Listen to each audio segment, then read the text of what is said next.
When it comes to rappers' images, their come-up stories are almost as important as how well they can actually flow on the mic. Whether that means being raised in the projects, turning to crime to get by, or serving time for living that life, relatable hardship is what usually earns a rapper respect.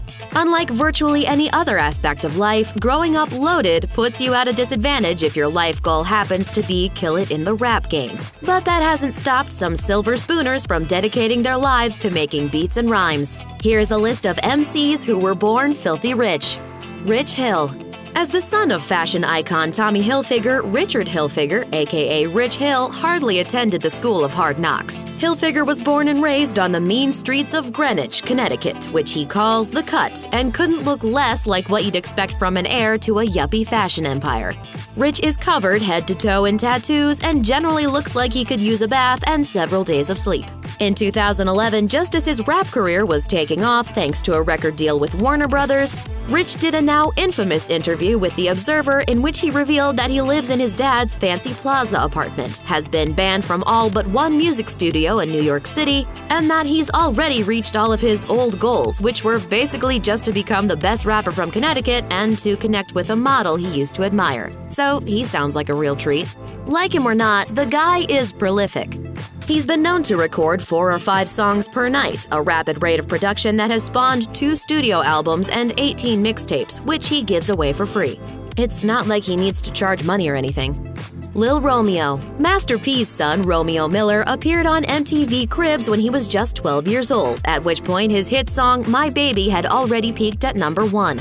His dad, who fancied himself the ghetto Bill Gates, had begun his own label, No Limit, and disrupted the entire rap game with a new method of servicing fans. His motto was to give the customer more for their money and to make sure it was a quality product, which is why No Limit albums featured more tracks than most other albums. He also diversified his wealth into real estate holdings, various retail businesses, and even a phone sex company. And the strategy paid off. Lil Romeo, who dropped the Lil and now just goes by Romeo, was never able to duplicate the initial success of his first 2 albums, but he's continued to dish out new music. And let's not forget, he's always going to be the son to a dad who had a gold tank and thought it was appropriate to give a 12-year-old a custom Mercedes, even though his feet probably couldn't reach the pedals. Gabe Day.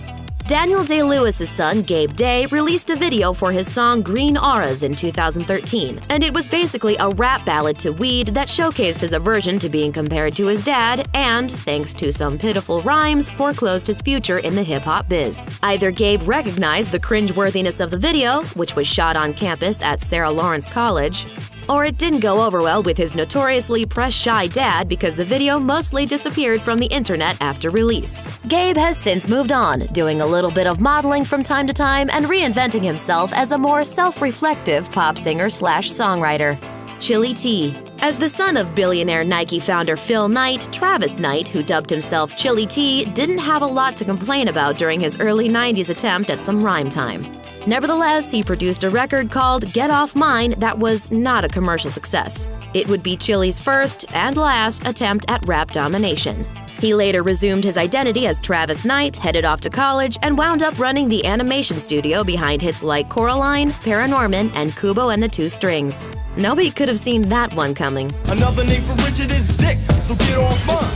Jermaine Dupri. Rapper-turned-mogul Jermaine Dupri wrote in his biography that he considers himself a self-made man after creating the wildly successful hip-hop duo Criss Cross in his early career. However, he had the early benefit of a well-connected father, eventual Columbia Records president Michael Malden, who got him an opening act gig when he was just 12 years old, and whose influence helped him with his own label, So So Def. Dupri basically found himself at the helm of a multi-million-dollar musical empire when he was still high school-aged. And he had a major leg up thanks to the man that used to change his diapers. There's pros and cons. We're in the hip-hop game. The hip-hop game is about struggle, if you think about it. Most guys, when you read about it, you don't hear about the dad until we became way successful. But usually most guys in the hip-hop game grew up with a mom. That was mom and dad. They grew up on a struggle. Reginae Carter. Originally part of the now-defunct girl group, the Oh My God Girls, Reginae Carter, daughter of rapper Lil Wayne, used to sing alongside fellow rapper T.I.'s daughter, Zonique Pullins, about deep topics like couture clothes and boys. The group broke up in 2015, but it seemed Carter had already had her eyes on the rap game. She put out her solo track Mind Going Crazy in 2014, but failed to follow it up with fresh material, instead focusing on writing books and designing clothes. Wheezy, meanwhile, has made sure she really doesn't need to worry about making a living in any business because he's given her enough birthday rides to fill a used car lot. Spanky Danky. With track titles like In Dank We Trust, Catchin' Vapors, and Rollin', Rollin', Rollin', Stoned, it's not hard to guess whose son rapper Spanky Danky happens to be. Yep, Snoop Dogg's eldest son, Corday Broaddus, has followed in his dad's footsteps, except he doesn't have all the fame and critical acclaim. He later changed his name to Calvin Love and collaborated with his younger brother, Cordell, and their dad, Snoop himself, on the album Royal Fam under yet another handle, The Broaddus Boys. Like his dad, Corday's a close friend to Mary Jane and makes no secret about it. Unlike his dad, though, he's a little less coordinated on the business side of things and has yet to chart or receive any kind of real industry success. That's not to say he isn't headed for stardom, but for now, it's a good thing Dad's willing to share his stash. Thanks for watching! Click the Nicki Swift icon to subscribe to our YouTube channel. Plus, check out all this cool stuff we know you'll love too.